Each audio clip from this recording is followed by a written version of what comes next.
15 ವರ್ಷಕ್ಕೂ ಒಂದೇ ಬಡ್ಡಿ ದರವ? ವರ್ಷದ ಕೊನೆಯಲ್ಲಿ ಮಾಡಿದ ಹೂಡಿಕೆಗೆ ಇಡೀ ವರ್ಷದ ಬಡ್ಡಿ ಸಿಗುತ್ತಾ? ಇಲ್ಲಿದೆ ನೋಡಿ ಡೀಟೇಲ್ಸ್. ಪ್ರಾವಿಡೆಂಟ್ ಫಂಡ್ 1 ಸದ್ಯ ಇದಕ್ಕೆ ವಾರ್ಷಿಕ ಶೇಕಡ 7.1 ಬಡ್ಡಿ ಇದೆ. 15 ವರ್ಷದ ಈ ಒಂದು ಸ್ಕೀಮ್ನಲ್ಲಿ ಇದೇ ಬಡ್ಡಿ ದರ ಫಿಕ್ಸ್ ಆಗಿರುವುದಿಲ್ಲ. ಪ್ರತಿ ತ್ರೈಮಾಸಿಕ ಅವಧಿಗೂ ಕೂಡ ಸರ್ಕಾರದ ದರ ಪರಿಷ್ಕರಣೆ ಮಾಡಲಾಗುತ್ತೆ. ಪಿಪಿಎಫ್ ಬಡ್ಡಿ ದರ ಬಗ್ಗೆಯೂ ಕೂಡ ಬದಲಾವಣೆ ಆಗ್ತಾ ಇರಬಹುದು.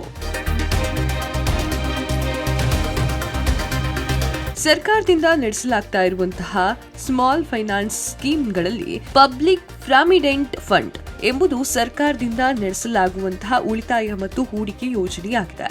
ಇದು ದೀರ್ಘಾವಧಿ ಹೂಡಿಕೆ ಉತ್ತೇಜಿಸಲು ಸರ್ಕಾರವು ರೂಪಿಸಿರುವಂತಹ ಒಂದು ಸ್ಕೀಮ್. ಎಫ್ಡಿಯಷ್ಟು ಬಡ್ಡಿ ನೀಡುತ್ತದೆ. ಇದು ಪಿಪಿಎಫ್ 15 ವರ್ಷ ಅವಧಿಯ ಯೋಜನೆ. ಸದ್ಯ ಇದಕ್ಕೆ ಬಡ್ಡಿ ದರ ಶೇಕಡ 7.1 ಇದೆ. ಆದರೆ 15 ವರ್ಷದುದ್ದಕ್ಕೂ ಇದೇ ಬಡ್ಡಿ ದರ ಇರುತ್ತದಾ ಎನ್ನುವುದು ಹಲವರಿಗೆ ಅನುಮಾನ. ಆದರೆ ಬಡ್ಡಿ ದರ ನಿಶ್ಚಿತ ಇರುವುದಿಲ್ಲ. ಆಗಾಗ್ಗೆ ದರ ಬದಲಾವಣೆ ಆಗಬಹುದು. ಈ ಒಂದು ಅವಕಾಶ ಇದೆ. ಸರ್ಕಾರ ನಡೆಸುವ ಸ್ಮಾಲ್ ಸೇವಿಂಗ್ ಸ್ಕೀಮ್ನಲ್ಲಿ ಪಿಪಿಎಫ್ ಕೂಡ ಒಂದು. ಸರ್ಕಾರದ ಪ್ರತಿ ಕ್ವಾರ್ಟರ್ಗೂ ಕೂಡ ಸ್ಮಾಲ್ ಸೇವಿಂಗ್ಸ್ ಸ್ಕೀಮ್ಗಳಿಗೆ ಬಡ್ಡಿ ದರವನ್ನ ಪ್ರಕಟಿಸುತ್ತದೆ. ಹೀಗಾಗಿ ಪಿಪಿಎಫ್ಗೆ ಬಡ್ಡಿ ದರ ಕಾಲಕಾಲಕ್ಕೆ ಪರಿಷ್ಕರಣೆ ಆಗ್ತಾ ಇರುತ್ತೆ. ಕಳೆದ ಒಂದು ದಶಕದಲ್ಲಿ ಪಿಪಿಎಫ್ ಮೇಲಿನ ಬಡ್ಡಿ ದರ ಶೇಕಡ 8.7 ಹಿಡಿದು ಶೇಕಡ 7.1 ವ್ಯತ್ಯಯಗಳಾಗಿದೆ. ಆರ್ಬಿಐನಿಂದ ಗಣನೀಯವಾಗಿ ರಿಪೋ ದರ ಕಡಿತ ಆದಲ್ಲಿ ಪಿಪಿಎಫ್ ದರ ಶೇಕಡ 7ಕ್ಕಿಂತಲೂ ಕೂಡ ಕಡಿಮೆ ಇಳಿಕೆ ಆಗುವ ಸಾಧ್ಯತೆ ಇರುತ್ತೆ. ಪಿಪಿಎಫ್ ಖಾತೆಗೆ ವರ್ಷದ ಕೊನೆಯಲ್ಲಿ ಹಣ ಹಾಕಿದ್ರೆ ಇಡೀ ವರ್ಷಕ್ಕೆ ಬಡ್ಡಿ ಸಿಗುತ್ತಾ?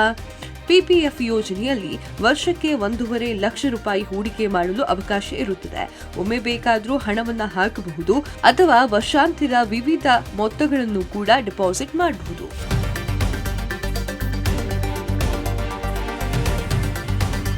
ಏಪ್ರಿಲ್ 1ರಿಂದ ಮುಂದಿನ ವರ್ಷದ ಮಾರ್ಚ್ 31ರವರೆಗೆ ಹಣಕಾಸು ವರ್ಷ ಇರುತ್ತದೆ. ಮಾರ್ಚ್ 31ಕ್ಕೆ ಡಿಪಾಸಿಟ್ ಮಾಡಿದರೆ ಆ ಒಂದು ಹಣ ವರ್ಷದ ಪಾಲಿನ ಬಡ್ಡಿ ನೀಡಲಾಗುತ್ತದೆಯಾ?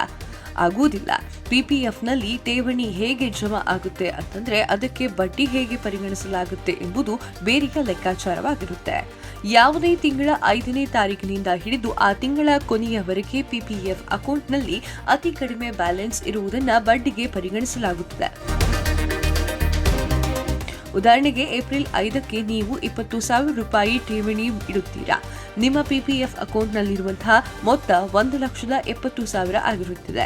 ಏಪ್ರಿಲ್ 30ಕ್ಕೆ ನೀವು ಮತ್ತಷ್ಟು 30,000 ರೂಪಾಯಿ ಹಾಕುತ್ತೀರಾ. ಈಗ ಒಟ್ಟು ಮೊತ್ತ 2 ಲಕ್ಷ ರೂಪಾಯಿ ಆಗುತ್ತದೆ ಅಂತ ಅಂದ್ಕೊಳ್ಳಿ. ಆಗ ಏಪ್ರಿಲ್ 5ರಿಂದ 30ರ ಅವಧಿಯಲ್ಲಿ ನಿಮ್ಮ ಪಿಪಿಎಫ್ ಖಾತೆಯಲ್ಲಿ ಅತ್ಯಂತ ಕಡಿಮೆ ಬ್ಯಾಲೆನ್ಸ್ ಅಂದರೆ ಅದು 1,70,000 ರೂಪಾಯಿ ಆಗಿರುತ್ತದೆ. ಈ ಮೊತ್ತಕ್ಕೆ 6 ತಿಂಗಳ ಬಡ್ಡಿಯನ್ನು ನೀಡಲಾಗುತ್ತೆ. ನೀವು ಏಪ್ರಿಲ್ 30ರಂದು ಹಾಕಿದ ಹಣಕ್ಕೆ ಮೇ ತಿಂಗಳಿನಲ್ಲಿ ಬಡ್ಡಿ ಸಿಗುತ್ತದೆ. ಈ ಕಾರಣಕ್ಕೆ ನೀವು ಮಾಸಿಕವಾಗಿ ಠೇವಣಿ ಇಡುವ ಅಭ್ಯಾಸ ಇಟ್ಟುಕೊಂಡಿದ್ದರೆ ತಿಂಗಳ 5ನೇ ತಾರೀಕಿನ ಒಳಗೆ ಹಾಕುವುದು ಉತ್ತಮ. ಹಾಗೆಯೇ ವರ್ಷಕ್ಕೊಮ್ಮೆ ಠೇವಣಿ ಇಟ್ಟಿರುವುದರೆ ವರ್ಷದ ಆರಂಭದಲ್ಲೇ ಇಡುವುದು ಉತ್ತಮ. ಅದರಿಂದ ಹೆಚ್ಚು ಬಡ್ಡಿ ಸಿಗುತ್ತದೆ.